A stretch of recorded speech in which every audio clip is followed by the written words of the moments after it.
حضرت بایزید بستامی کہتے ہیں کہ میں نے اپنی ماں کے آگے ہاتھ جوڑے، میں نے کہا امی تجھے راضی کروں یا رب کو راضی کروں؟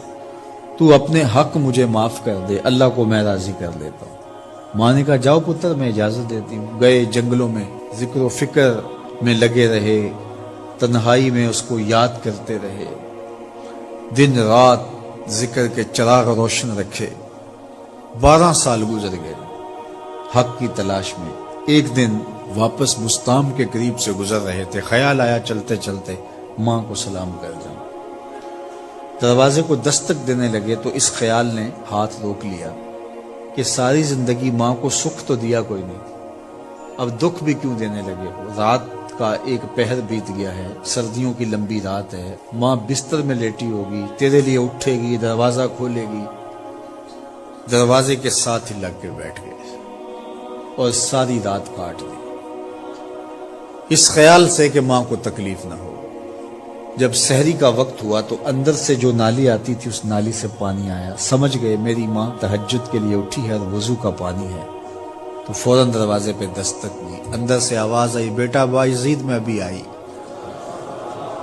مائیں بیٹوں کے دستک کے انداز سے جان لیتی ہیں یہ کس بیٹے کے ہاتھوں کا لمس ہے۔ 12 سال کے بعد آئے، دستک دی، کہا بیٹا بایزید میں ابھی آئی۔ ماں کی تو نگاہیں ہی دروازے پہ رہتی ہیں۔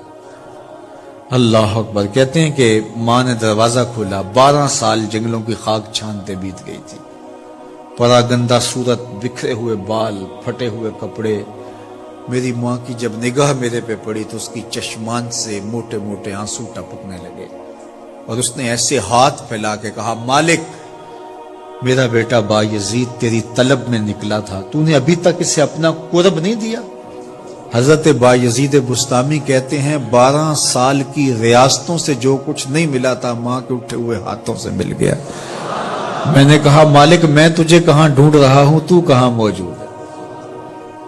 تو ماں باپ کی رضا اللہ کی رضا کا دروازہ کھولتی ہے۔ جن لوگوں کے ماں باپ ناراض ہیں اور وہ جا کے پیر صاحب کی خدمت کرتے ہیں اور میاں ماں کے قدم چومو، باپ کی ٹانگیں دباؤ، ان کی خدمت کرو، تمہارے پہلے مرشد وہ ہیں، ان کو راضی کرو، پھر کسی شیخ کامل کی صحبت میں آنا، دیکھو کیسے دل کی بند کھڑکیاں کھلتی ہیں۔ ایک مرشد تو ناراض کر آئے اور دوسرے مرشد سے تمہیں کیا ملے گا؟ تو راستہ یہیں سے کھلے گا۔ والدین کو کبھی ناراض نہ کرو، والدین کو کبھی دکھ نہ دو، والدین کو کبھی تکلیف نہ پہنچاؤ۔